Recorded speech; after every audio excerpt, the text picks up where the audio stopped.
Un millonario arrogante se ríe de una niña de la calle que finge tocar piano en un pedazo de cartón. Con desprecio lanza un desafío cruel. Si tocas de verdad y me impresionas, te adopto. En el escenario, ante los escépticos, la niña transforma cada nota en pura emoción y silencia al auditorio. La risa del hombre desaparece, dando lugar a una revelación que cambiaría su vida para siempre. La primera vez que Mateo Guzmán Rivero vio a la niña fue un frío atardecer de diciembre en la Plaza Garibaldi de Ciudad de México. El empresario, dueño del imperio inmobiliario más grande del país, salía de una reunión con inversionistas extranjeros cuando la vislumbró entre la multitud de turistas que esperaban escuchar a los mariachis. En contraste con el bullicio típico de la plaza, la pequeña permanecía en silencio, sentada sobre un cartón desgastado. Sus manos se movían con delicadeza sobre un piano dibujado con carboncillo, mientras sus labios murmuraban algo que nadie más podía escuchar. Su abrigo raído apenas la protegía del viento invernal que azotaba la ciudad. Mateo, conocido en los círculos empresariales como el tiburón de Polanco por su implacable instinto para los negocios, se detuvo. No por compasión, sentimiento que había enterrado hacía décadas junto con sus recuerdos familiares, sino por pura curiosidad. ¿Qué está haciendo esta niña?, preguntó a Sebastián Vega, su asistente personal, quien lo acompañaba cargando una carpeta llena de contratos recién firmados. «Parece que juega a tocar piano, señor», respondió Sebastián, acostumbrado a las observaciones aleatorias de su jefe. Con su traje italiano hecho a medida y zapatos que costaban más que el salario mensual de un trabajador promedio, Mateo se acercó a la pequeña. Su presencia imponente atrajo la atención de los transeúntes, pero la niña continuó moviendo sus dedos sobre el cartón, completamente absorta en su mundo imaginario. «¿Qué crees que estás tocando?», le preguntó Mateo con una sonrisa burlona. La niña levantó la mirada. Sus ojos, de un castaño profundo, reflejaban una serenidad impropia de su edad. «Balada para Adelina, de Richard Clayderman», respondió con voz clara y sin titubear. Mateo soltó una carcajada que resonó por toda la plaza. Los mariachis cercanos interrumpieron momentáneamente su interpretación de El Rey para observar la escena. ¿Y se puede saber cómo una niña de la calle conoce a Clayderman?, ya preguntó con tono mordaz mientras sacaba un puro de su bolsillo interior. ¿No sería más fácil pedir limosna directamente que montar este numerito? Sebastián se removió incómodo. «Señor, quizás deberíamos...» «¿Cuántos años tienes?», interrumpió Mateo ignorando a su asistente. «7», respondió la niña sin inmutarse, sosteniendo la mirada del empresario con una dignidad que lo desconcertó momentáneamente. «¿Y dónde están tus padres?». «No tengo padres. Vivo con mi abuelo Vicente», respondió, señalando hacia un anciano que vendía dulces típicos a unos metros de distancia. «Él me enseñó sobre música». El anciano, al notar la conversación, se acercó presuroso. Su rostro arrugado reflejaba preocupación. «Sofía, es hora de irnos», dijo, tomando la mano de la niña. «Un momento», ordenó Mateo con la autoridad de quien está acostumbrado a ser obedecido. «¿Usted le ha enseñado música clásica a esta niña?». Vicente Morales enderezó su espalda con orgullo, a pesar de la evidente artritis que curvaba su columna. «Fui músico de la Orquesta Filarmónica de Bellas Artes durante 40 años», explicó. «Ahora solo puedo enseñarle teoría. No tenemos piano». La sonrisa sardónica de Mateo se amplió. La situación le parecía cada vez más absurda. Un exmúsico venido a menos y una niña pretendiendo tocar piezas clásicas en un cartón. «Déjeme entender», dijo, exhalando el humo de su puro directamente hacia el rostro del anciano. «¿Me está diciendo que esta niña sabe tocar piano de verdad? ¿Que esto no es solo un truco para conseguir unas monedas?». «Sofía tiene un don», afirmó Vicente con convicción. «Si tuviera un instrumento real podría demostrarlo». La pequeña permanecía en silencio, observando el intercambio con una calma inquietante para alguien de su edad. «Qué conveniente», exclamó Mateo con falso entusiasmo. «Una Mozart en plena Plaza Garibaldi, justo lo que necesitaba para alegrar mi día». Algo en la mirada serena de la niña irritó profundamente a Mateo. Le recordaba a alguien, pero no lograba identificar a quién. Hagamos algo divertido, propuso con malicia. Si tu nieta es tan prodigiosa como dices, debería poder demostrarlo, ¿no? Vicente apretó la mano de Sofía. No necesitamos su caridad, señor. No es caridad, replicó Mateo sacando una tarjeta de su cartera. Es una apuesta. Si la niña logra tocar esa pieza que menciona en un piano real e impresionarme, la adoptaré. Le daré educación, comida, todo lo que necesite. Pero si es una farsa, hizo una pausa dramática. Olvidará para siempre esta fantasía musical. ¿Qué dices, pequeña mentirosa? Sofía miró a su abuelo y luego al empresario. Sin titubear respondió, acepto. La seguridad en su voz desconcertó a Mateo. Esperaba lágrimas, miedo o al menos súplica, no esta compostura casi adulta. Mañana a las 10 de la mañana en la Academia Nacional de Música, declaró entregando su tarjeta al anciano. Allí veremos qué tan real es este supuesto talento. Mientras Mateo se alejaba con Sebastián, siguiéndolo apresuradamente, sentía una extraña inquietud. Había algo en aquella niña que le resultaba perturbadoramente familiar. ¿Realmente va a cumplir esa promesa, señor?, preguntó Sebastián cuando subieron a la limusina que los esperaba. Mateo soltó otra carcajada. Por supuesto que no. Solo quiero ver hasta dónde llega esta farsa. Además, ¿quién en su sano juicio adoptaría a una niña de la calle? Esa noche, mientras contemplaba la ciudad desde el ventanal de su ático en Polanco, Mateo no podía dejar de pensar en aquellos ojos castaños que lo habían mirado sin miedo.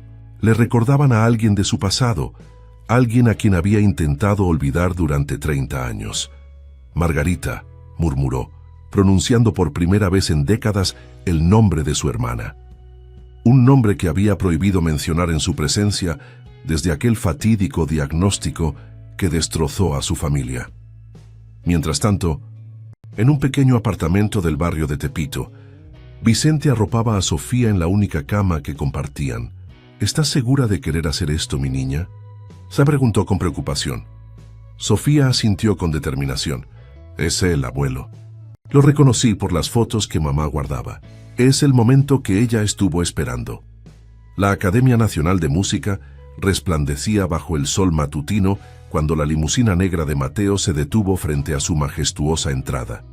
El empresario había pasado una noche intranquila, atormentado por sueños fragmentados, donde el rostro de su hermana se fundía con el de aquella misteriosa niña de la plaza.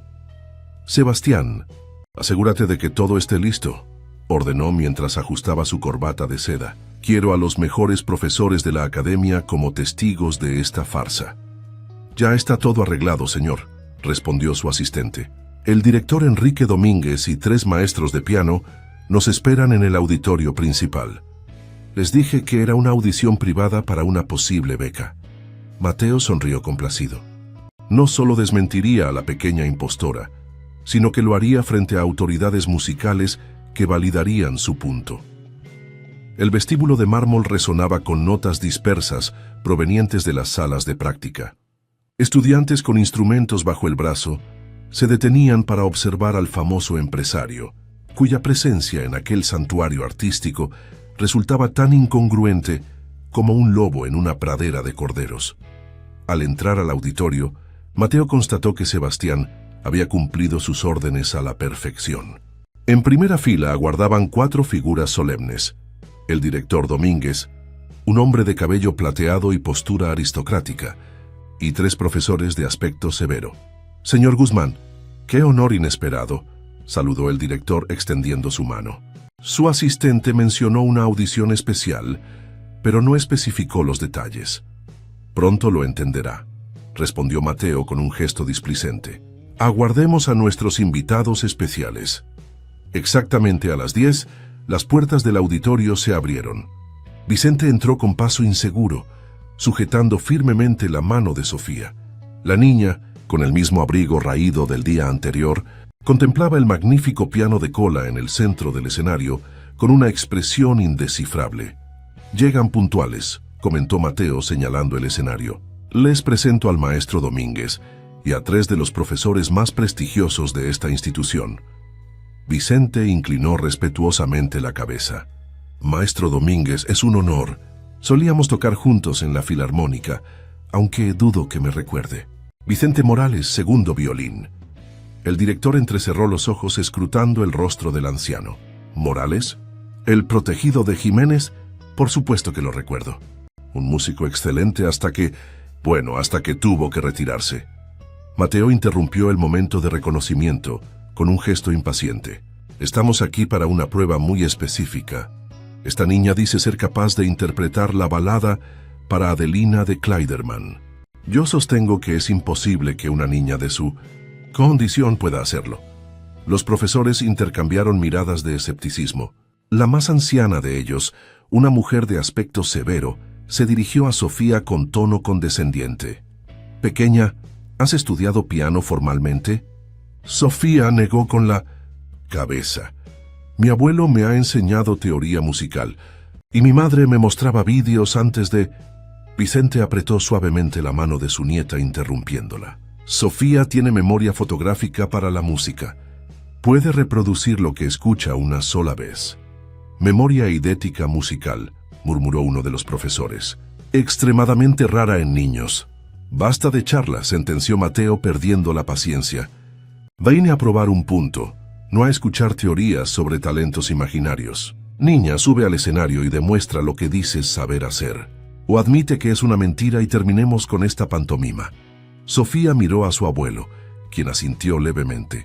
Con pasos pequeños pero decididos, subió las escaleras laterales del escenario y se acercó al imponente piano Steinway. «Ese instrumento vale más que este edificio», comentó Mateo a uno de los profesores. «Espero que su protegida no lo dañe», añadió con sarcasmo. La niña se detuvo frente al piano contemplándolo como si fuera un ser vivo.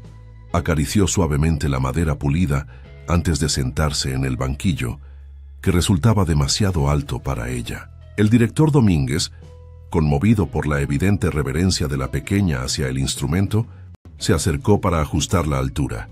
«Gracias», susurró Sofía, y sus ojos brillaron con una gratitud que desconcertó al veterano músico. El auditorio quedó sumido en un silencio expectante. Los profesores, preparados para una exhibición mediocre o directamente vergonzosa, adoptaron expresiones de paciente resignación. Sofía colocó sus pequeñas manos sobre las teclas. Cerró los ojos un momento, como si estuviera escuchando una melodía interior. Y entonces comenzó a tocar. Las primeras notas de la balada para Adelina fluyeron con una delicadeza que estremeció el ambiente. No era la interpretación mecánica de quien ha memorizado una secuencia de teclas, sino la expresión fluida de alguien que comprende profundamente la emoción detrás de cada nota. La profesora mayor se inclinó hacia adelante, ajustando sus gafas, como si no pudiera creer lo que veía.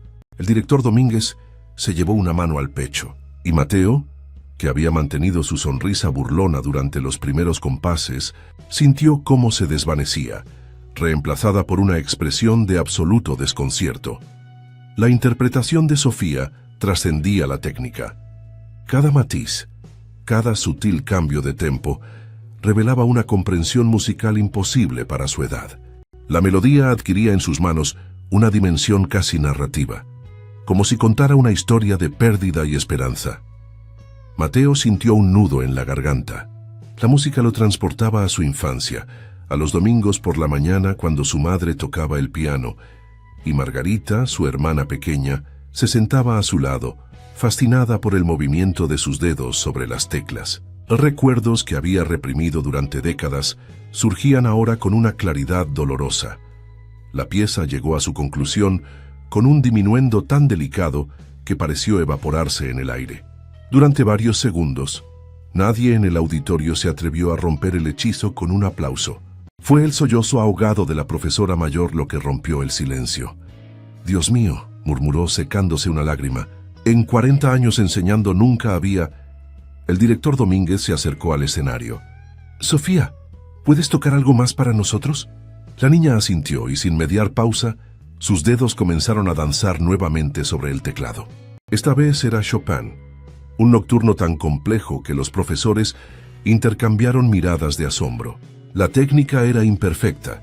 Sus manos pequeñas luchaban con algunos acordes, pero la interpretación poseía una madurez emocional sobrecogedora.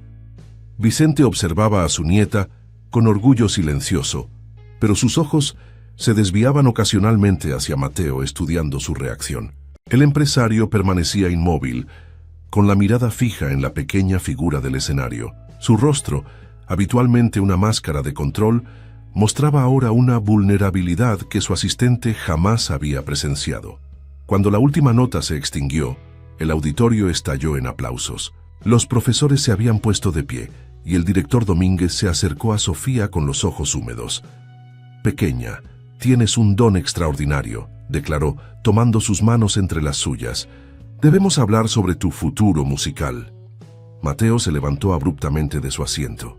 Se sentía expuesto, como si aquella niña hubiera desmantelado las barreras que tan cuidadosamente había construido alrededor de sus emociones.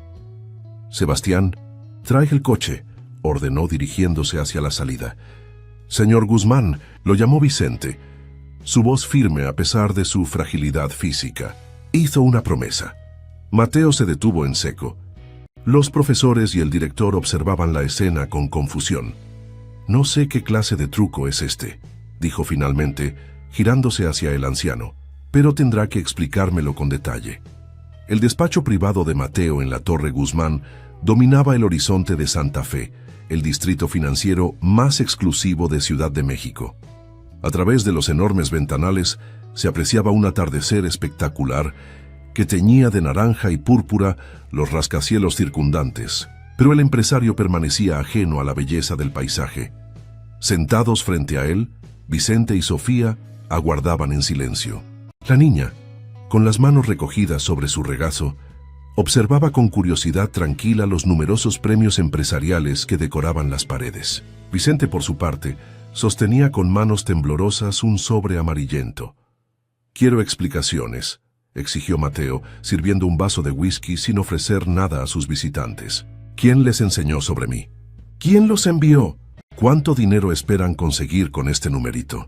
Vicente suspiró profundamente antes de responder. «Nadie nos envió, señor Guzmán, y no buscamos su dinero. Solo cumplimos la última voluntad de Elena». El nombre cayó como una piedra en el tenso ambiente del despacho. Mateo se quedó paralizado con el vaso a medio camino hacia sus labios. «¿Elena? ¿Qué Elena?» «Helena Guzmán Rivero», respondió Vicente con voz firme. «Su hermana». Mateo golpeó el escritorio con tanta fuerza que su costoso reloj de mesa se tambaleó peligrosamente. «Mi hermana está muerta. Murió hace 30 años. No se atreva a pronunciar su nombre».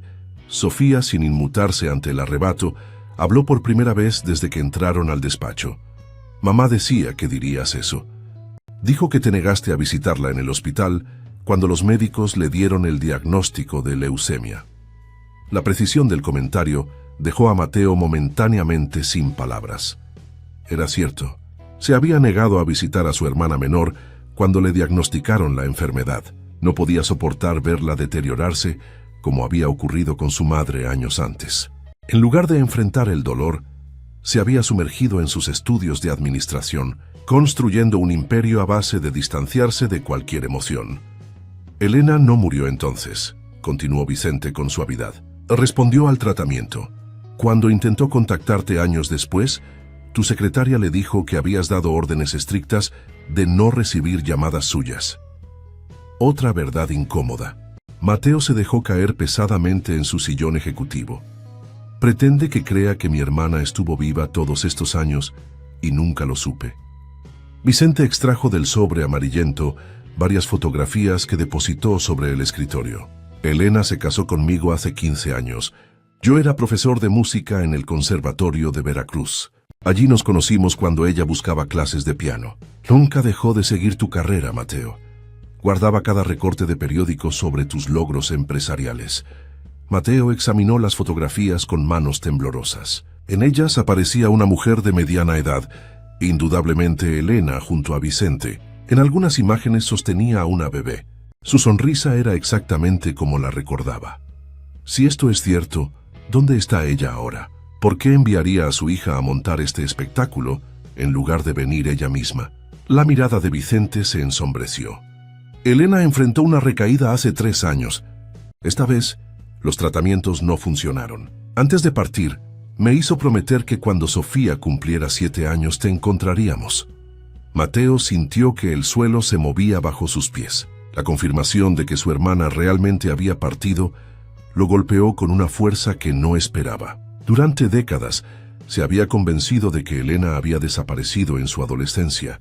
La verdad, que había estado viva, formando una familia, mientras él la borraba deliberadamente de su memoria, era devastadora.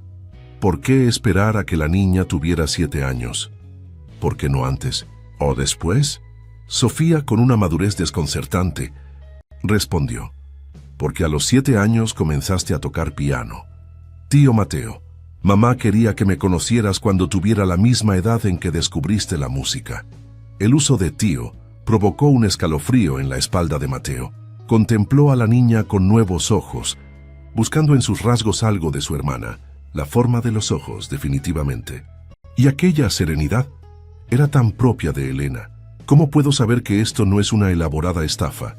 ¿Qué pruebas tienen de que esta niña es realmente hija de mi hermana? Vicente extrajo otro documento del sobre. Aquí está el certificado de nacimiento de Sofía. Y esto, deslizó un papel legal con sellos oficiales. Es el testamento de Elena. En él, nombra a Sofía como beneficiaria de todas sus acciones en Grupo Guzmán. Mateo arrebató el documento y lo leyó apresuradamente. Era cierto.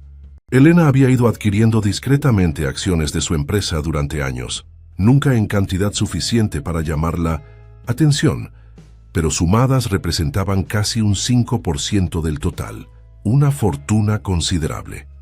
Según el testamento, explicó Vicente, Sofía solo puede acceder a esa herencia si es adoptada por un familiar consanguíneo. De lo contrario, las acciones se donarán a una fundación para niños con cáncer. La ironía de la situación no escapó a Mateo. Había propuesto adoptar a la niña como una broma cruel, sin saber que estaba ofreciendo exactamente lo que Elena había estipulado en su testamento. Entonces todo esto ha sido por dinero, murmuró aferrándose a su cinismo como último refugio. Sofía se levantó de la silla y se acercó al ventanal. Su pequeña silueta se recortaba contra el atardecer capitalino. No necesito tu dinero, tío Mateo. El abuelo y yo estamos bien, pero mamá quería que te conociera. Decía que debajo de tu coraza de hombre de negocios seguía existiendo el hermano que le enseñó sus primeras notas musicales. Aquellas palabras despertaron un recuerdo enterrado. Él mismo, adolescente, sentado al piano familiar, guiando los deditos de Elena sobre las teclas, la pureza de aquel momento, la conexión entre hermanos, el amor incondicional que había decidido olvidar por miedo al sufrimiento. Sebastián entró al despacho tras llamar discretamente a la puerta. Señor, el investigador privado que solicitó está aquí. Mateo asintió. Tan pronto como salieron de la Academia de Música, había encargado a su equipo legal una investigación exhaustiva sobre Vicente y Sofía. No estaba dispuesto a aceptar nada sin verificación. El investigador, un hombre de aspecto anodino pero mirada penetrante, entró con una carpeta bajo el brazo. Tras saludar con una inclinación de cabeza, comenzó su informe. Todo coincide, señor Guzmán.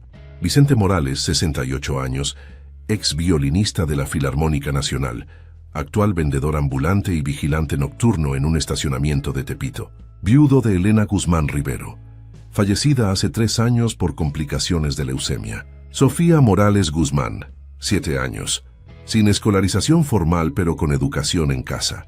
No hay registros criminales ni deudas significativas. Viven en un apartamento de una habitación en un edificio deteriorado de Tepito. El investigador continuó detallando sus hallazgos, confirmando punto por punto la historia de Vicente. Mateo escuchaba con expresión indescifrable, mientras un torbellino de emociones contradictorias lo consumía por dentro. Un detalle interesante, añadió el investigador antes de retirarse. La señora Morales dejó una carta sellada en su caja de seguridad bancaria. Según los registros, solo puede ser entregada a usted en persona. Cuando el investigador se marchó, el despacho quedó sumido en un pesado silencio. Mateo contemplaba a Sofía, quien había regresado junto a su abuelo y ahora sostenía su mano con gesto protector. «¿Qué quieres de mí realmente?», le preguntó finalmente, con una vulnerabilidad que sorprendió incluso a Sebastián, testigo de 1000 negociaciones implacables. «Quiero conocer al hermano del que mamá me hablaba», respondió Sofía con sencillez. «El que le enseñó a amar la música, no el que nos ignoró durante años». Vicente se puso de pie con dificultad. «Hemos cumplido nuestra promesa a Elena. Te hemos encontrado. La decisión de cumplir tu palabra es tuya, Mateo». El empresario se acercó a la ventana, dándoles la espalda mientras contemplaba las luces de la ciudad que comenzaban a encenderse.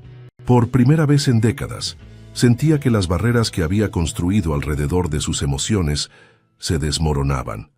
«Sebastián», dijo finalmente, sin voltear, «prepara los documentos necesarios para iniciar un proceso de adopción». Las primeras semanas de convivencia en la mansión Guzmán en Las Lomas transcurrieron en un extraño equilibrio entre formalidad y descubrimiento mutuo. Mateo había dispuesto una habitación para Sofía que más parecía salida de un catálogo de diseño que el dormitorio de una niña. Paredes en tonos neutros, muebles minimalistas y una cama tan grande que la pequeña parecía perderse entre las sábanas de algodón egipcio.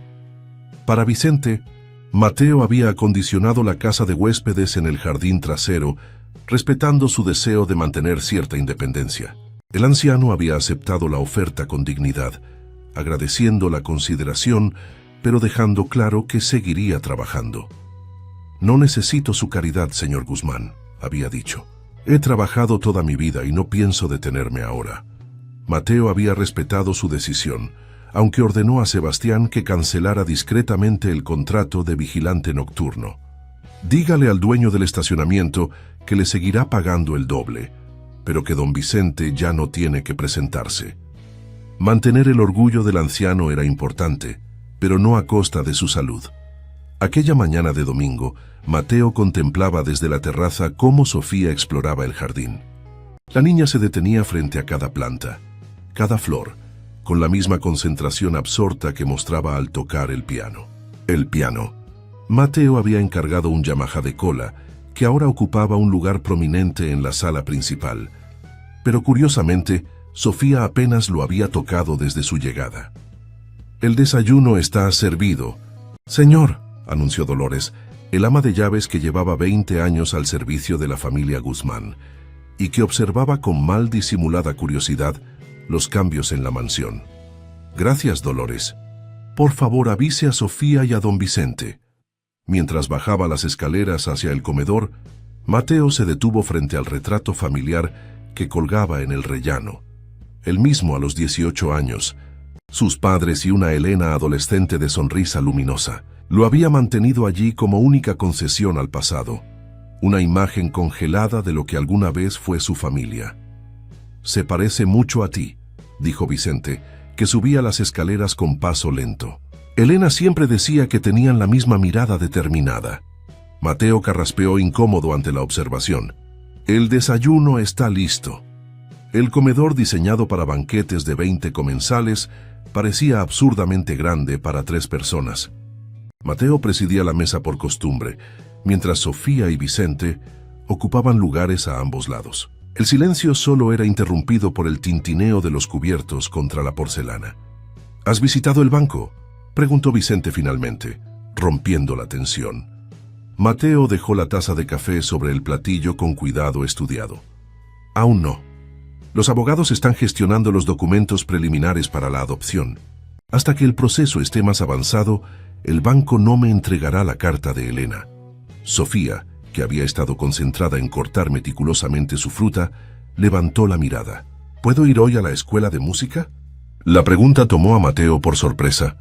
Tras la audición en la academia, el director Domínguez había llamado casi a diario interesándose por la niña, ofreciendo una beca completa y asesoramiento personalizado.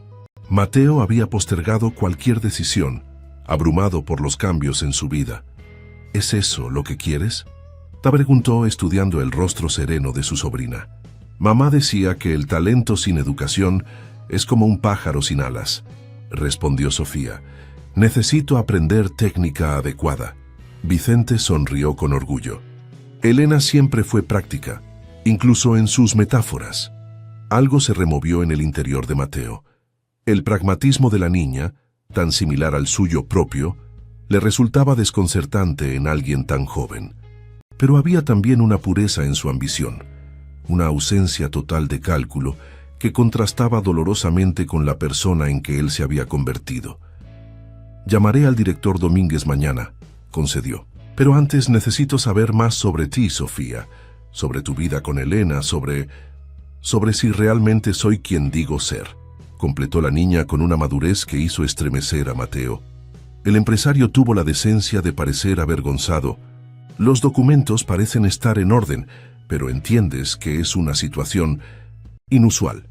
«Mateo», intervino Vicente con tono conciliador, «es natural que tengas dudas, pero hay formas más amables de expresarlas». Sofía dejó sus cubiertos y miró directamente a su tío. «Mamá guardaba un álbum con recortes sobre ti.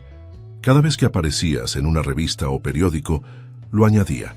Me contaba historias sobre cuando eran niños, cómo le enseñaste a silbar con 2 dedos, cómo construiste una casa en el árbol del jardín de sus abuelos, en Cuernavaca, cómo tocabas el piano mientras ella bailaba». Cada recuerdo mencionado era como una pequeña descarga eléctrica para Mateo. Momentos que había encerrado en el rincón más oscuro de su memoria, momentos de una felicidad tan pura que resultaba doloroso recordarlos. «Elena nunca te culpó por alejarte», continuó Sofía. «Decía que el dolor afecta a las personas de maneras diferentes. Tú construiste muros, ella construyó puentes». Mateo se levantó abruptamente, incapaz de soportar la avalancha de emociones que amenazaba con desbordarlo. «Tengo trabajo que hacer. Sebastián los llevará donde necesiten ir hoy». Se encerró en su despacho, donde permaneció horas revisando contratos y proyecciones financieras que no lograban captar su atención. Al atardecer, cuando el cielo de la ciudad se teñía de tonos cobrizos, escuchó algo que lo paralizó: música de piano. Siguiendo el sonido como hipnotizado, llegó hasta la sala principal. Sofía estaba sentada ante el Yamaha, interpretando una pieza que Mateo reconoció inmediatamente: la sonata Claro de Luna de Beethoven. No era la versión simplificada que cabría esperar de una principiante, sino la obra completa, ejecutada con una técnica imperfecta, pero una comprensión emocional sobrecogedora. Se apoyó silenciosamente en Mindonissint, el marco de la puerta, observando a la pequeña figura cuyas manos volaban sobre el teclado con intensidad creciente. Había algo tan familiar en su postura, en la ligera inclinación de la cabeza, mientras se concentraba en pasajes particularmente complejos. «Tocas exactamente como ella», dijo cuando la pieza concluyó, revelando su presencia. Sofía se giró sorprendida. «¿Como mamá?»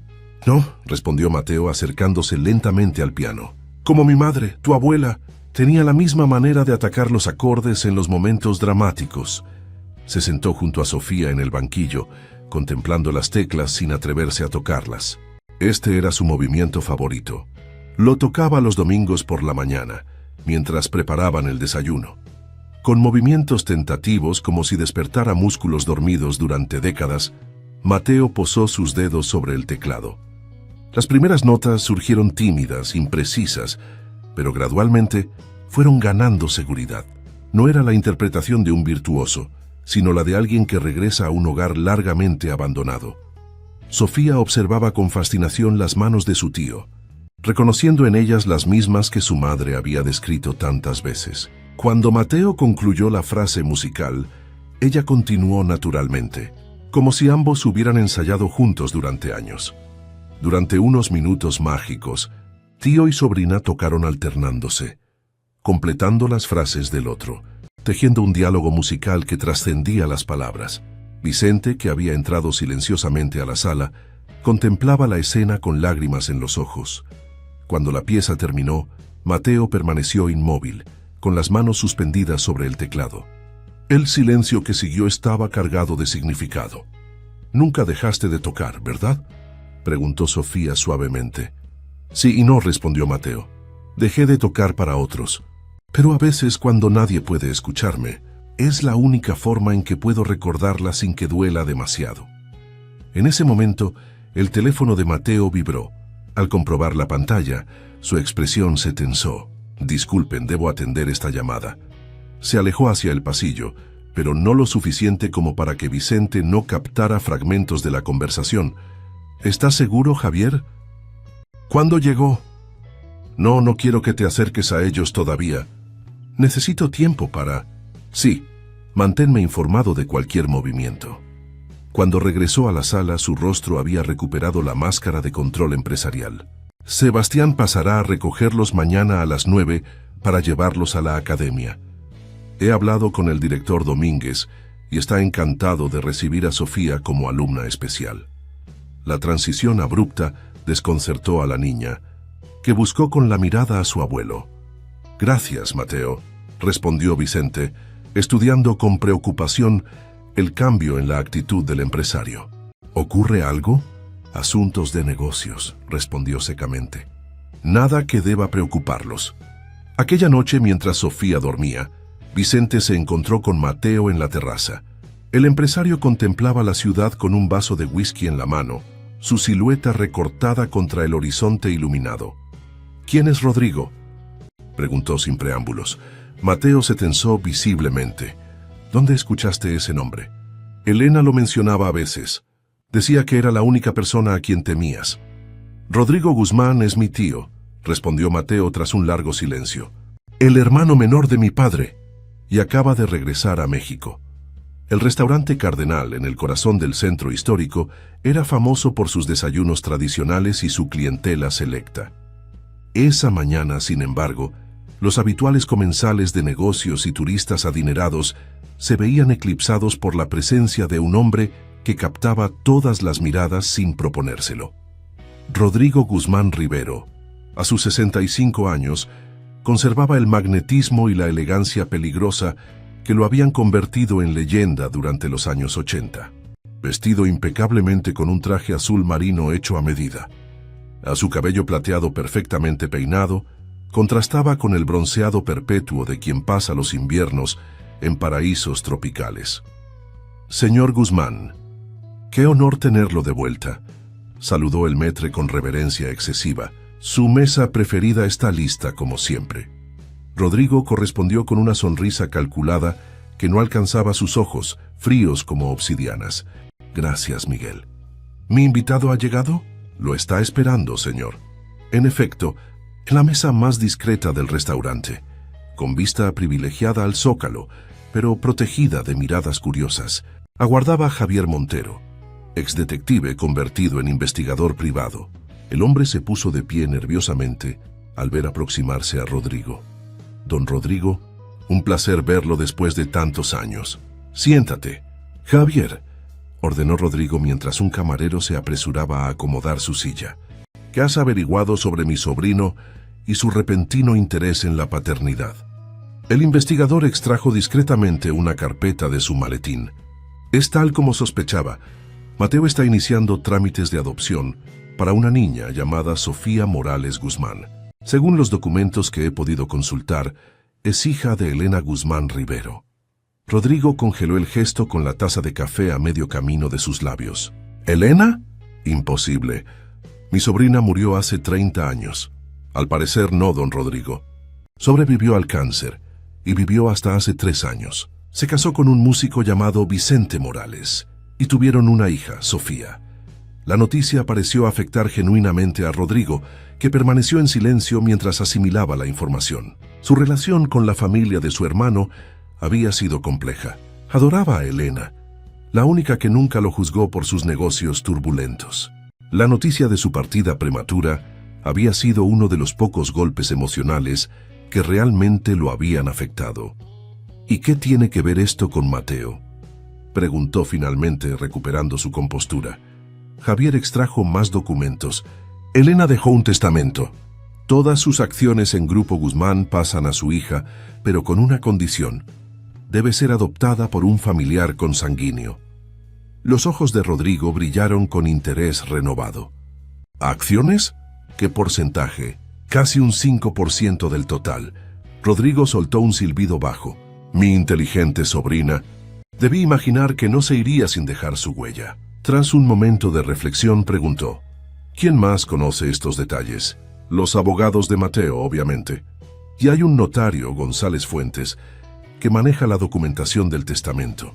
Ay, y según mis contactos en el banco, Elena dejó una carta sellada para Mateo que solo puede reclamar personalmente una vez que los trámites de adopción estén avanzados.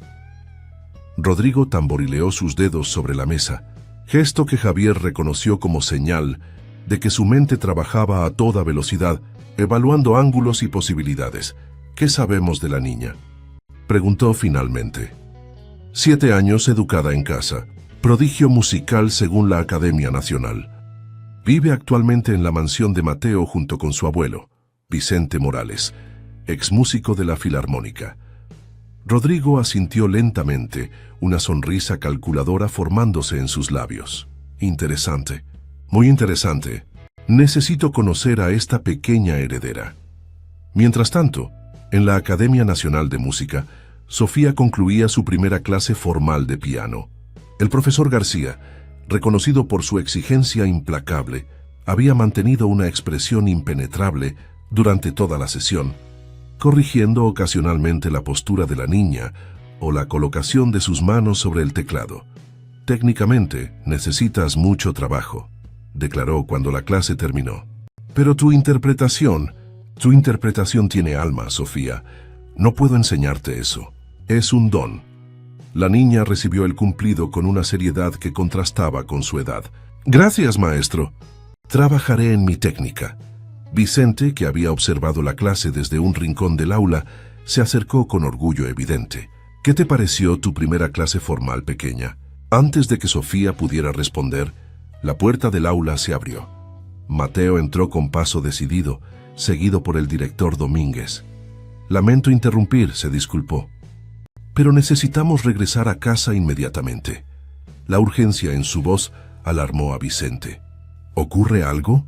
Les explicaré en el camino, respondió Mateo, haciendo un gesto a Sofía para que recogiera sus partituras. Ya en la limusina, mientras Sebastián conducía a través del tráfico capitalino, Mateo finalmente habló. Rodrigo ha regresado a México y sabe sobre ustedes. Vicente palideció visiblemente. ¿Cómo es posible? Tiene contactos en todas partes, respondió Mateo con amargura. Siempre los ha tenido.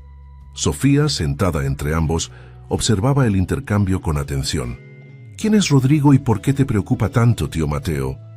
El empresario intercambió una mirada con Vicente, quien asintió levemente, como autorizándolo a continuar. Rodrigo es mi tío, el hermano menor de mi padre, explicó Mateo, eligiendo cuidadosamente sus palabras. Es un hombre complicado. Tiene negocios de entretenimiento para adultos en Las Vegas y Macao, casinos principalmente. Ilegales, añadió Vicente en voz baja. Tu madre me contó historias sobre él, Sofía. No es alguien con quien debamos relacionarnos. Mateo asintió. Durante años ha intentado conseguir una participación mayoritaria en Grupo Guzmán. Mi padre siempre se negó a venderle acciones, conociendo su forma de hacer negocios. Ahora que sabe sobre la herencia que Elena dejó para Sofía, intentará aprovecharse. ¿Cómo?, preguntó la niña, sin mostrar el menor rastro de miedo, solo curiosidad analítica. Legalmente es tu tío abuelo. Podría intentar reclamar la custodia, alegando que es un familiar más cercano que yo, ya que no soy tu padre biológico. La revelación cayó como una bomba en el interior del vehículo. Vicente tomó instintivamente la mano de su nieta, como protegiéndola de una amenaza invisible. No puede hacer eso, protestó. Sofía me tiene a mí. Mateo negó con la cabeza. Los abogados de Rodrigo podrían alegar que tu edad y situación económica te impiden ofrecer un hogar adecuado. Y aunque me duela reconocerlo, tienen razón. Los tribunales suelen favorecer a familias con recursos estables. ¿Y entonces? ¿Sabe?, preguntó Vicente, la preocupación evidente en sus ojos cansados. Entonces debemos acelerar el proceso de adopción, respondió Mateo con determinación, y mantener a Sofía segura mientras tanto. Al llegar a la mansión, se encontraron con una sorpresa desagradable. Un lujoso Bentley negro estaba estacionado en la entrada, y Dolores, el ama de llaves, aguardaba nerviosamente en la puerta. Señor Guzmán, su tío ha venido a visitarlo, Lo he hecho pasar al salón principal. Mateo maldijo en voz baja. Sofía, Vicente, quédense en el coche. No, respondió la niña con firmeza. Si ha venido por mí, quiero conocerlo. Sofía, no creo que sea prudente, intervino Vicente. La pequeña los miró a ambos con aquella serenidad desconcertante que la caracterizaba. Mamá decía que el miedo solo da poder a quien no lo merece. Mateo reconoció en aquella frase la sabiduría de Elena. Tras un momento de duda, asintió. Muy bien, pero permanece junto a mí en todo momento. Rodrigo Guzmán los aguardaba cómodamente instalado en el sofá principal, examinando con interés aparente las fotografías familiares que Mateo había comenzado a desempolvar en las últimas semanas. «Sobrino», exclamó con entusiasmo evidentemente falso. «¡Qué alegría verte después de tantos años!». Mateo mantuvo a Sofía ligeramente detrás de él mientras entraban al salón. «Rodrigo, no sabía que habías regresado a México. Asuntos de negocios, ya sabes cómo es esto», respondió desviando su atención hacia la pequeña figura que observaba todo con mirada analítica. «Esta debe ser la famosa Sofía. Qué placer conocerte, sobrina nieta». La forma en que pronunció las últimas palabras llevaba una carga implícita de reclamo familiar que no pasó desapercibida para ninguno de los presentes. «El placer es mío, señor Guzmán», respondió Sofía con una educación que sorprendió incluso a Vicente. Rodrigo se acercó, estudiándola con atención apenas disimulada. «Tienes los ojos de Elena, sin duda. Siempre fue mi sobrina favorita, ¿sabes? Una verdadera tragedia que no hayamos sabido que sobrevivió. Tantos años perdidos. ¿Qué quieres, Rodrigo?», interrumpió Mateo, incapaz de soportar la hipocresía. Su tío fingió sorpresa. «¿Acaso necesito un motivo para visitar a mi familia? Me enteré de tus planes de adopción y quise conocer a la niña. Después de todo, somos su única familia». «Tiene a su abuelo», señaló Mateo señalando a Vicente, que permanecía discretamente junto a la puerta. Rodrigo apenas le dedicó una mirada. «Ah, sí, el músico». «Un placer, señor Morales», completó Vicente con dignidad. «Vicente Morales». «Por supuesto», sonrió Rodrigo, regresando inmediatamente su atención a Sofía. «Pequeña, me han dicho que eres toda una prodigio del piano. ¿Te importaría tocar algo para tu tío abuelo?». La solicitud, formulada con aparente inocencia, ocultaba un claro mensaje para Mateo. Estaba evaluando el valor de la niña, como haría con cualquier activo. Sofía miró a su abuelo, quien asintió casi imperceptiblemente. Sin decir palabra, se dirigió al piano y comenzó a interpretar el preludio en do mayor de Bach, una pieza engañosamente sencilla que en sus manos adquiría una profundidad sorprendente. Rodrigo escuchó con genuino interés, demostrando un conocimiento musical que Mateo había olvidado que poseía. Cuando la pieza concluyó, aplaudió con entusiasmo. «¡Magnífico! Elena estaría orgullosa». Volviéndose hacia Mateo, añadió con voz melosa: «¿No crees que una niña con semejante talento merece las mejores oportunidades?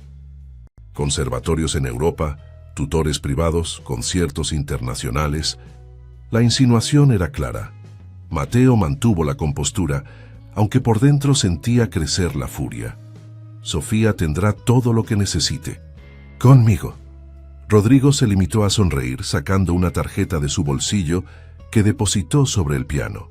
«Mi número personal, pequeña, por si alguna vez necesitas cualquier cosa de tu tío abuelo». Se despidió con la misma cordialidad artificial con que había llegado, pero antes de salir, murmuró al oído de Mateo: «Este juego apenas comienza, sobrino, y sabes bien que nunca pierdo». Las semanas siguientes transcurrieron en una extraña calma tensa. Sofía continuaba con sus clases en la academia, donde rápidamente se había convertido en la alumna más comentada. Mateo dividía su tiempo entre dirigir su imperio empresarial y asistir a innumerables reuniones con abogados para acelerar el proceso de adopción. Vicente, por su parte, había encontrado un propósito inesperado enseñando violín a niños desfavorecidos en una fundación cultural de Coyoacán. Aparentemente, Rodrigo se había retirado a su suite en el Hotel San Regis, desde donde manejaba sus negocios internacionales. No había vuelto a contactar con ellos directamente, lo que, lejos de tranquilizar a Mateo, aumentaba su inquietud. «Está demasiado silencioso», comentó a Sebastián mientras revisaban los últimos informes de seguridad. «Conozco a mi tío. Cuando parece inactivo, es cuando más peligroso resulta». Había contratado discretamente a un equipo de seguridad privada que vigilaba la mansión y acompañaba a Sofía en sus desplazamientos a la academia. La niña, aunque consciente de la situación, nunca se quejaba de estas medidas, aceptándolas con la misma serenidad pragmática con que enfrentaba todo en su vida. Aquella tarde, Mateo había salido temprano de la oficina para asistir al primer recital de Sofía en la academia. Mientras su chofer avanzaba lentamente por el tráfico de la avenida Reforma, recibió una llamada de Vicente. «Mateo, algo extraño está pasando. Recibí una notificación para presentarme urgentemente en el juzgado familiar». El empresario sintió un escalofrío recorrer su espalda. «¿Sobre qué asunto?». La trabajadora social no quiso dar detalles, solo dijo que era referente a la custodia de Sofía y que debía presentarme inmediatamente. «¿Dónde está Sofía ahora?». Preguntó Mateo, la preocupación evidente en su voz. «En la academia preparándose para el recital. Pablo, el guardaespaldas, está con ella». «Bien, no te muevas de allí. Voy para el juzgado ahora mismo». Mateo dio instrucciones a su chofer para cambiar de dirección y llamó inmediatamente a su abogado principal, Francisco Vidal, quien prometió encontrarse con él en los tribunales. Durante todo el trayecto, intentó comunicarse con Pablo, el guardaespaldas asignado a Sofía, pero sus llamadas iban directamente al buzón de voz. Al llegar al imponente edificio del Poder Judicial, Mateo encontró a Vicente sentado en una banca del pasillo, con expresión confundida. «No entiendo nada», dijo el anciano al verlo. «Llevo media hora aquí y nadie sabe darme razón de esta supuesta audiencia». Francisco Vidal, un hombre de mediana edad, con la meticulosidad característica de los buenos abogados, apareció apresuradamente por el pasillo. «He revisado el registro de audiencias. No hay nada programado para hoy relacionado con Sofía». La realización golpeó a ambos hombres simultáneamente. Mateo sacó su teléfono y marcó frenéticamente el número de Sebastián. «Necesito que envíes a todo el equipo de seguridad a la academia ahora mismo y localiza a Pablo. No responde a mis llamadas». Luego, dirigiéndose a Vicente, preguntó: «¿Quién te notificó exactamente sobre esta supuesta audiencia?». «Una mujer que dijo ser trabajadora social. Llamó al teléfono de la casa de huéspedes. Sonaba muy oficial, con todos los términos legales correctos». Mateo maldijo en voz baja. «Es una trampa. Rodrigo nos sacó de en medio para llegar a Sofía». Sin esperar respuesta, los tres hombres corrieron hacia el coche. El tráfico de la hora pico convertía el trayecto hacia la academia en una tortura. Mateo sentía que cada semáforo en rojo era una eternidad, cada claxon una burla a su impotencia. Cuando finalmente llegaron, el recital ya había comenzado. Padres y profesores llenaban el pequeño auditorio, donde una niña interpretaba aplicadamente una sonatina de Clementi. Del guardaespaldas y de Sofía, ni rastro. El director Domínguez se acercó a ellos extrañado por su evidente agitación. «Señor Guzmán, pensamos que no vendría».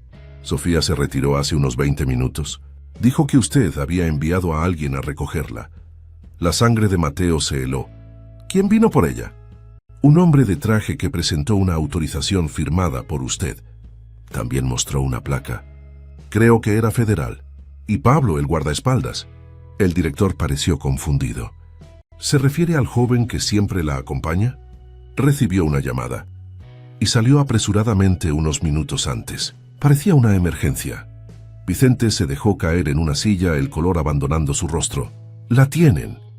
Mateo sacó su teléfono nuevamente, esta vez para llamar a Javier Montero, el mismo investigador que Rodrigo había utilizado y que ahora trabajaba para él en secreto, monitoreando los movimientos de su tío.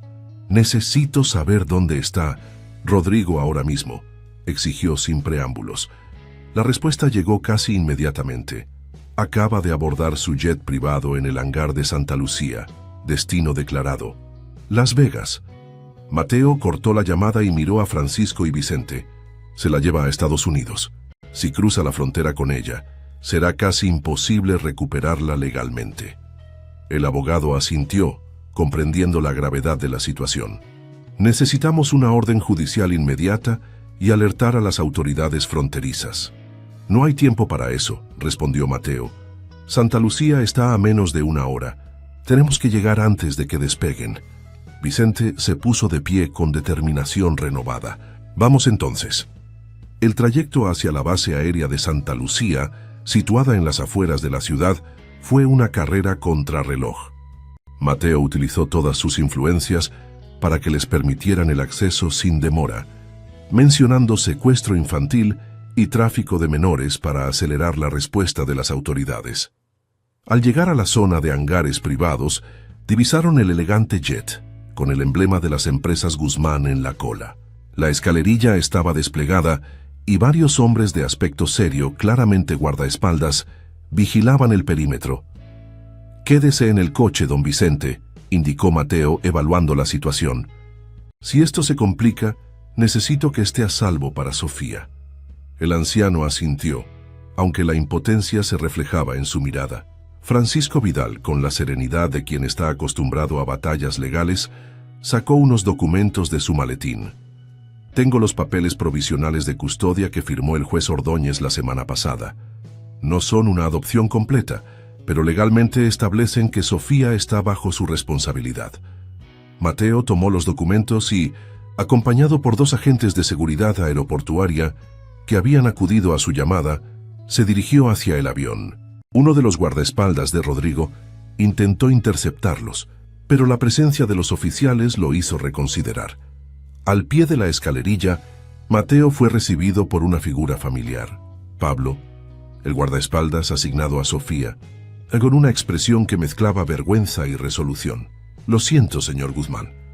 Me ofrecieron demasiado dinero. ¿Dónde está mi sobrina?», exigió Mateo, la furia apenas contenida en su voz. «A salvo, te lo aseguro», respondió Rodrigo, apareciendo en lo alto de la escalerilla. «Solo estoy ejerciendo mi derecho como familiar directo a pasar tiempo con mi sobrina nieta».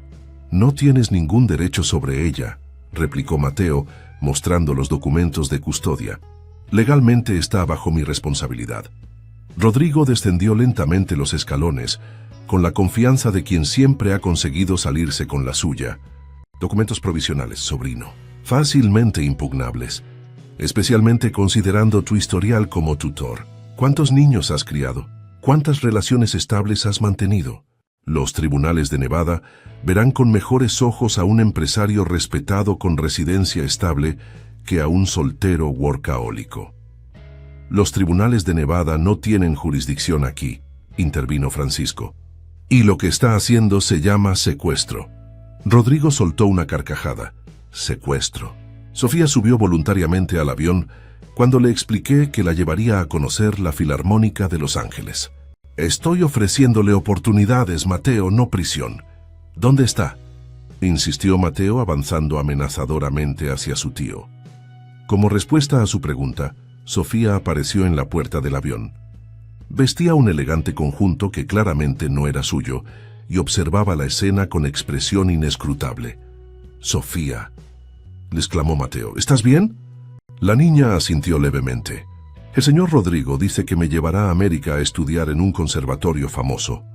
«Te está mintiendo, Sofía», respondió Mateo, sintiendo cómo el pánico se mezclaba con la ira.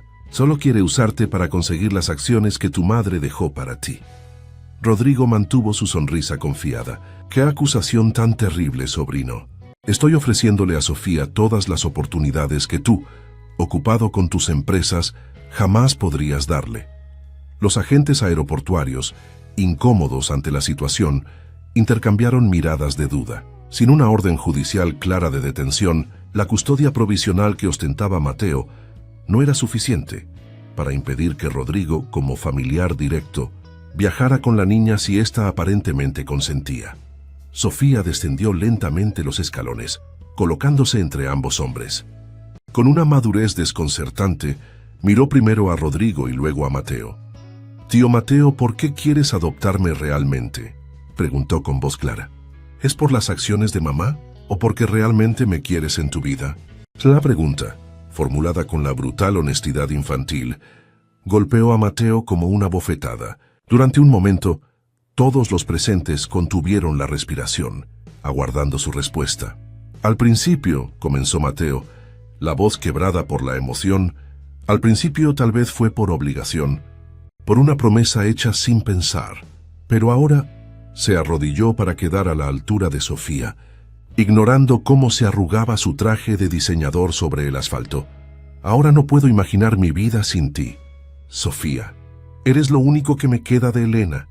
Sí, pero eres mucho más que eso. Eres la música que había olvidado que existía en mí. Rodrigo aplaudió lentamente, con sarcasmo evidente. Conmovedor, sobrino, verdaderamente conmovedor. Pero los sentimientos no construyen carreras musicales, ni garantizan futuros brillantes. Sofía se giró hacia él con una mirada sorprendentemente adulta. Señor Rodrigo, cuando me explicó sobre el conservatorio, mencionó que tendría que vivir en un internado mientras usted atendía sus negocios. Las mejores escuelas funcionan así, querida, respondió con suavidad calculada. Es por tu bien. Mi madre decía que quien ofrece oportunidades pero no compañía, en realidad está ofreciendo jaulas doradas. La perspicacia de la observación hizo que Rodrigo entrecerrara los ojos, evaluando a la niña con una nueva luz. También dijo, continuó Sofía, acercándose a Mateo, que la verdadera familia no se define por la sangre o el dinero, sino por quien está dispuesto a cambiar su vida para hacerte parte de ella. El rostro de Rodrigo se endureció, abandonando toda pretensión de afabilidad. Eres igual de sentimental que tu madre, niña. Veremos cuánto te dura cuando crezcas en un mundo donde solo el poder y el dinero abren puertas. Sin esperar respuesta, hizo una seña a sus guardaespaldas y comenzó a subir nuevamente la escalerilla. Nos veremos en los tribunales, Mateo, y esta vez no tendré misericordia. Los agentes aeroportuarios, ante la situación claramente resuelta, se retiraron discretamente. Mateo abrazó a Sofía, sintiendo cómo el miedo que había experimentado se transformaba en alivio. ¿Cómo supiste que te estaba engañando?, se preguntó mientras regresaban al automóvil donde Vicente aguardaba ansiosamente. Sofía esbozó una pequeña sonrisa. Mencionó que me llevaría a la Filarmónica de Los Ángeles para escuchar a Dudamel, pero el maestro Dudamel ya no dirige allí. Se trasladó a Nueva York el año pasado. Mamá y yo seguíamos todas las noticias sobre directores famosos. Mateo soltó una carcajada de puro alivio. Eres increíble, Sofía. Al ver a su nieta sana y salva, Vicente casi se desplomó de la emoción. Los tres se abrazaron en silencio, formando un curioso cuadro familiar. El empresario implacable, el anciano músico y la pequeña prodigio, unidos por circunstancias extraordinarias. Mientras regresaban a la ciudad, Mateo recibió una llamada de Francisco. Rodrigo ha despegado, informó el abogado, pero me temo que esto apenas comienza. Mis contactos me informan que ya ha presentado una demanda de custodia en los tribunales, alegando que eres moralmente inepto para criar a una niña. Ha contratado al mejor bufete de abogados familiares del país. Mateo miró a Sofía, que se había quedado dormida con la cabeza apoyada en el hombro de Vicente. La vulnerabilidad de su rostro en reposo contrastaba con la fortaleza que había demostrado. Entonces, nosotros contrataremos a los segundos mejores, respondió con determinación. Y a los terceros, y a todos los que haga falta. Esta es una batalla que no pienso perder, Francisco. La sala tercera del tribunal familiar presentaba un aspecto solemne aquella mañana. La magistrada Carmen Sotomayor, conocida por su rectitud y experiencia en casos de custodia complejos, presidía lo que los medios habían bautizado como el juicio del año. La batalla legal entre dos ramas de una de las familias más poderosas de México había captado la atención pública, especialmente tras filtrarse la historia de la niña prodigio que tocaba piano en cartones. Mateo, impecablemente vestido con un traje gris sobrio, aguardaba junto a su equipo legal encabezado por Francisco Vidal. Al otro lado de la sala, Rodrigo proyectaba una imagen cuidadosamente construida de abuelo afectuoso, con un traje más discreto que sus habituales atuendos ostentosos y una expresión de preocupación casi convincente. Vicente y Sofía, Sentados en la primera fila detrás de Mateo, observaban el procedimiento con expresiones serenas que ocultaban la tormenta emocional interior. La niña llevaba un sencillo vestido azul marino y el cabello recogido en una trenza, imagen de pulcritud y dignidad infantil. Durante las 3 semanas previas, la batalla legal había sido feroz. Rodrigo había desplegado todo su arsenal. Testimonios de supuestos expertos cuestionando la capacidad de Mateo para criar a una niña. Investigadores privados que desenterraron cada relación fallida y decisión empresarial despiadada del pasado de su sobrino, e incluso declaraciones manipuladas de antiguos empleados. El equipo de Mateo había contraatacado con igual determinación, presentando evaluaciones psicológicas favorables, testimonios de profesores de la academia sobre el florecimiento musical de Sofía bajo su tutela y hasta declaraciones de rivales empresariales que, pese a sus diferencias profesionales, reconocían la integridad personal de Guzmán. Todos de pie para recibir a la magistrada Sotomayor, anunció el secretario judicial, dando inicio a la fase final del proceso. La jueza, una mujer de 60 años con una trayectoria intachable, tomó asiento y observó la sala con mirada penetrante antes de hablar. Este tribunal ha escuchado durante 3 semanas testimonios, argumentos y contraargumentos sobre quién debe ostentar la custodia legal de la menor Sofía Morales Guzmán. Hoy escucharemos los alegatos finales y, posteriormente, la declaración de la propia niña, según lo solicitado por ambas partes. Rodrigo fue el primero en presentar sus conclusiones a través de su abogado principal, Ernesto Lara, un especialista en derecho familiar conocido por su agresividad procesal. Señoría, los hechos son claros. Comenzó con voz modulada para transmitir preocupación genuina. El señor Mateo Guzmán, pese a sus indudables éxitos empresariales, carece por completo de experiencia parental. Su historial personal muestra un patrón de relaciones superficiales y compromisos efímeros. ¿Es este el modelo que queremos para una niña impresionable? Lara continuó enumerando meticulosamente cada aspecto cuestionable del pasado de Mateo. Sus largas jornadas laborales, la ausencia de figuras femeninas estables en su vida, su desconexión de la familia durante décadas.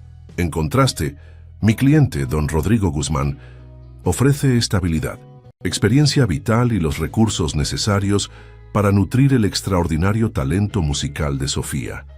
Como empresario establecido en el ámbito del entretenimiento internacional, puede abrir puertas que permanecerían cerradas incluso para alguien del calibre de su sobrino. Vicente apretó los puños al escuchar la tergiversación de la realidad. Los negocios de entretenimiento de Rodrigo eran en realidad casinos de dudosa legalidad y clubes nocturnos con reputación cuestionable. Pero todo había sido cuidadosamente maquillado para el proceso judicial. Cuando llegó el turno de Francisco Vidal, el abogado de Mateo adoptó un enfoque diferente. En lugar de atacar directamente a Rodrigo, centró su argumentación en la transformación personal de su cliente. Señoría, este caso no trata sobre quién era Mateo Guzmán hace 6 meses, sino sobre quién es ahora y en quién se está convirtiendo.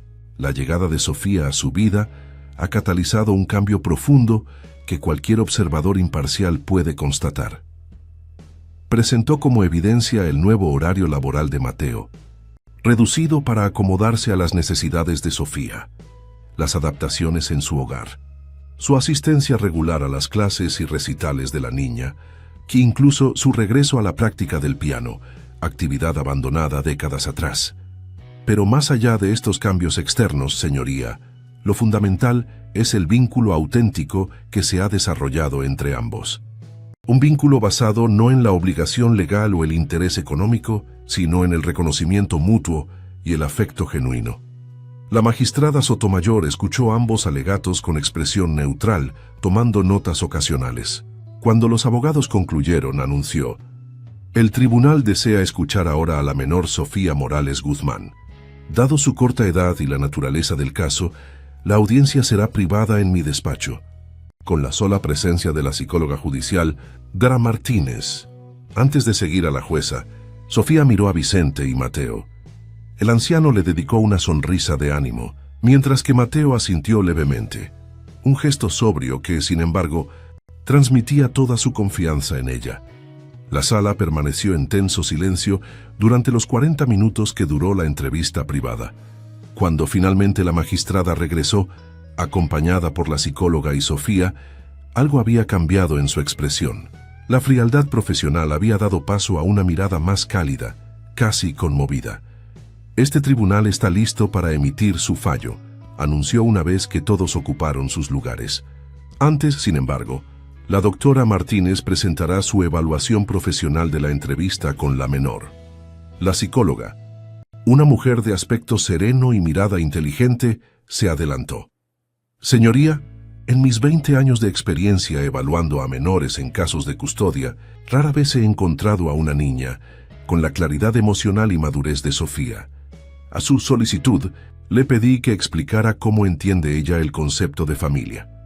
La doctora consultó sus notas antes de continuar. Sofía respondió con una analogía musical que considero pertinente citar textualmente. «Una familia es como una orquesta, donde cada persona toca un instrumento diferente. No importa si los músicos están relacionados por sangre. Lo que importa es que escuchan atentamente el instrumento del otro, que respetan los silencios tanto como las notas, y que cuando tocan juntos crean algo más hermoso que lo que podrían crear por separado». Un murmullo recorrió la sala. La magistrada permitió esta ruptura del protocolo antes de pedir silencio. Cuando le pregunté específicamente sobre su situación actual, continuó la psicóloga. Sofía describió cómo su abuelo Vicente representa para ella la tradición musical, la conexión con su madre y la sabiduría de la experiencia. Y cómo Mateo, a quien ahora llama tío con naturalidad, representa para ella el descubrimiento de nuevas posibilidades y la valentía de transformarse. La doctora cerró su carpeta. «En mi opinión profesional, Sofía ha encontrado un equilibrio emocional saludable en su actual situación familiar. Interrumpir esta dinámica positiva podría resultar perjudicial para su desarrollo». La magistrada agradeció el informe y se dirigió a la sala con expresión solemne. «Este tribunal ha considerado todos los aspectos legales, testimonios y evaluaciones presentadas.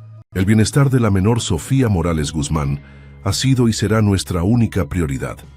Mateo sintió la mano de Vicente apoyarse temblorosamente en su hombro. Sofía, sentada nuevamente entre ambos, mantenía la compostura, aunque un leve temblor en sus manos revelaba su nerviosismo. «Por tanto, resuelvo conceder la custodia legal provisional de Sofía Morales Guzmán al señor Mateo Guzmán Rivero, con un periodo probatorio supervisado de 6 meses, tras el cual se evaluará la posibilidad de proceder con la adopción definitiva». Un suspiro colectivo de alivio escapó de Mateo y Vicente. Rodrigo, por su parte, mantenía una sonrisa tensa, calculando ya sus próximos movimientos. Adicionalmente, continuó la magistrada, considerando la importancia de mantener los vínculos familiares, se concede al señor Vicente Morales el estatus legal de coguardián, reconociendo su papel fundamental en la vida de la menor. Vicente parpadeó repetidamente, intentando contener la emoción que amenazaba con desbordarse. Nunca había esperado este reconocimiento legal que aseguraba su lugar en la vida futura de su nieta. «Por último», añadió la jueza con un tono que no admitía réplica, «respecto a la solicitud del señor Rodrigo Guzmán, este tribunal reconoce su derecho como familiar a mantener contacto con la menor, pero exclusivamente bajo supervisión judicial y en territorio mexicano. Cualquier intento de trasladar a la niña fuera del país sin autorización expresa de este tribunal resultará en la revocación inmediata de este derecho y posibles consecuencias penales». Rodrigo se inclinó hacia su abogado, murmurando furiosamente. La magistrada golpeó su mazo, dando por concluida la sesión. «Se levanta la sesión.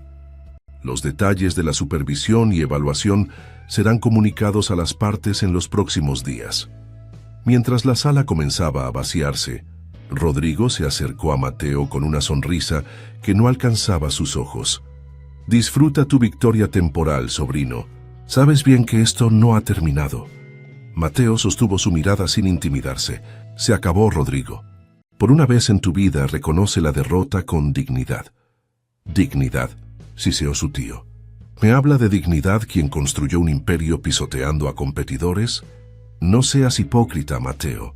Simplemente encontraste un activo más valioso que el dinero, la redención pública. Sofía, que había estado hablando con Vicente, se acercó inesperadamente y tomó la mano de Rodrigo, sorprendiéndolo. Señor Rodrigo, mamá me contó historias sobre usted también. Dijo que una vez fue un hombre amable que le regalaba libros de música, que fue el único que la visitó regularmente durante su primer tratamiento. ¿Qué pasó con ese hombre? La pregunta, formulada con genuina curiosidad infantil, desarmó momentáneamente a Rodrigo. Por un instante, algo parecido al remordimiento cruzó su rostro. La vida pasó, pequeña, respondió con voz súbitamente cansada. Y cuando miras atrás y ves todas las oportunidades perdidas, todos los caminos no tomados, a veces es más fácil seguir siendo quien todos esperan que seas.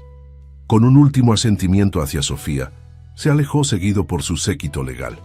6 meses después, bajo un radiante sol primaveral, una pequeña ceremonia tenía lugar en el jardín de la mansión Guzmán. La magistrada Sotomayor, ahora en un papel más personal, formalizaba la adopción definitiva de Sofía por parte de Mateo. El jardín había sido transformado. Un pequeño kiosco albergaba ahora un piano y sillas dispuestas. Informalmente acomodaban a los invitados, profesores de la academia, el personal de la mansión, algunos compañeros de Sofía y, sorprendentemente, incluso algunos rivales empresariales de Mateo que habían desarrollado un nuevo respeto por él. Rodrigo no había sido invitado, pero tampoco había intentado nuevas maniobras legales.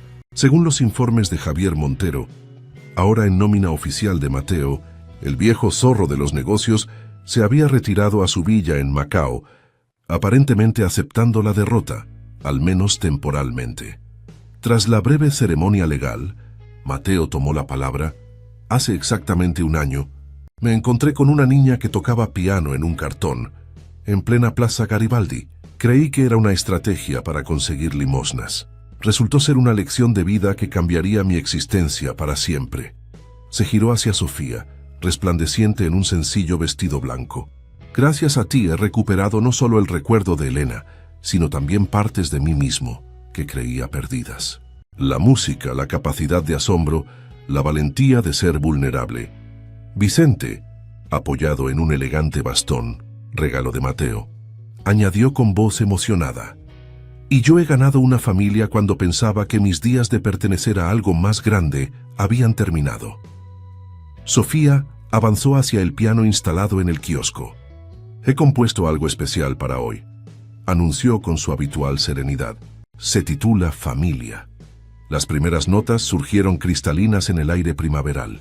La pieza comenzaba con una melodía solitaria, casi melancólica, que gradualmente se transformaba mediante la incorporación de contrapuntos y armonías cada vez más ricas. No era el trabajo de una simple prodigio que imita técnicas aprendidas, sino una composición que revelaba una comprensión emocional sorprendente para su edad.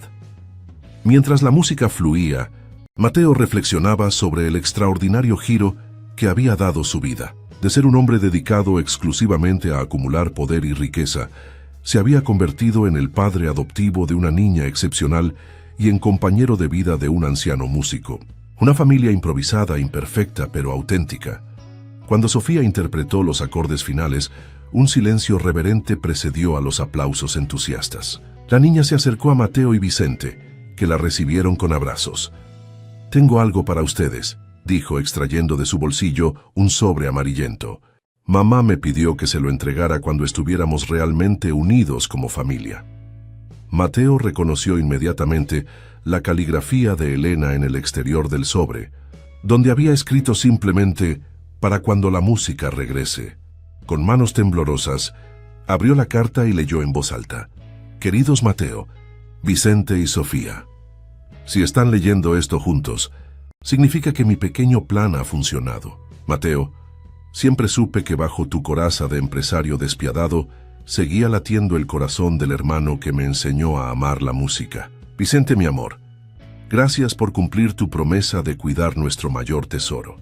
Y Sofía, mi niña valiente, gracias por ser el puente que ha unido estos mundos separados. La familia no es lo que nos impone la sangre, sino lo que construimos con amor cada día. Como en la música, no importa tanto la perfección de cada nota individual como la armonía que creamos juntos. Les dejo mi mayor tesoro, el uno al otro.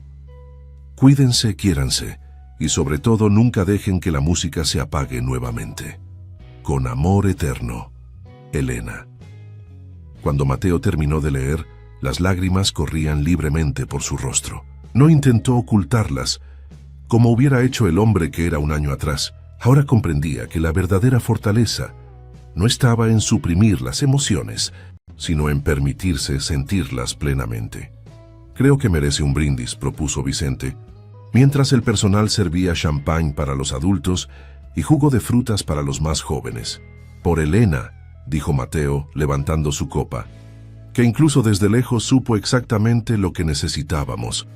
Por la música, añadió Vicente, que nos conecta cuando las palabras no son suficientes. Sofía levantó su copa de jugo con una sonrisa radiante que iluminaba sus ojos castaños, tan parecidos a los de su madre. Por la familia, concluyó con sencillez, la que encontramos, la que construimos y la que elegimos cada día. Y así, bajo el sol primaveral de Ciudad de México, 3 personas que un año antes eran completos desconocidos, sellaban un pacto de amor y pertenencia que trascendía los lazos de sangre, las diferencias generacionales y las cicatrices del pasado. Una familia improbable unida por la música. El destino y la visión de una mujer que incluso desde lejos había sabido orquestar la melodía perfecta para sanar corazones rotos. Fin de la historia. Queridos oyentes, esperamos que la historia de Mateo, Sofía y Vicente los haya conmovido profundamente. El poder transformador de la música y del amor familiar puede cambiar hasta el corazón más endurecido, como vimos con nuestro protagonista. Para seguir este viaje emocional, hemos preparado una playlist especial con historias igualmente cautivadoras que exploran los lazos familiares inesperados. Encuéntrenla aquí haciendo clic a su izquierda. Si les gustó esta historia, no olviden suscribirse a nuestro canal y darle me gusta al video. Todos los días traemos historias únicas que exploran la complejidad de la vida y las segundas oportunidades. ¿Qué otras historias de redención y familia les gustaría escuchar? Los esperamos en los comentarios.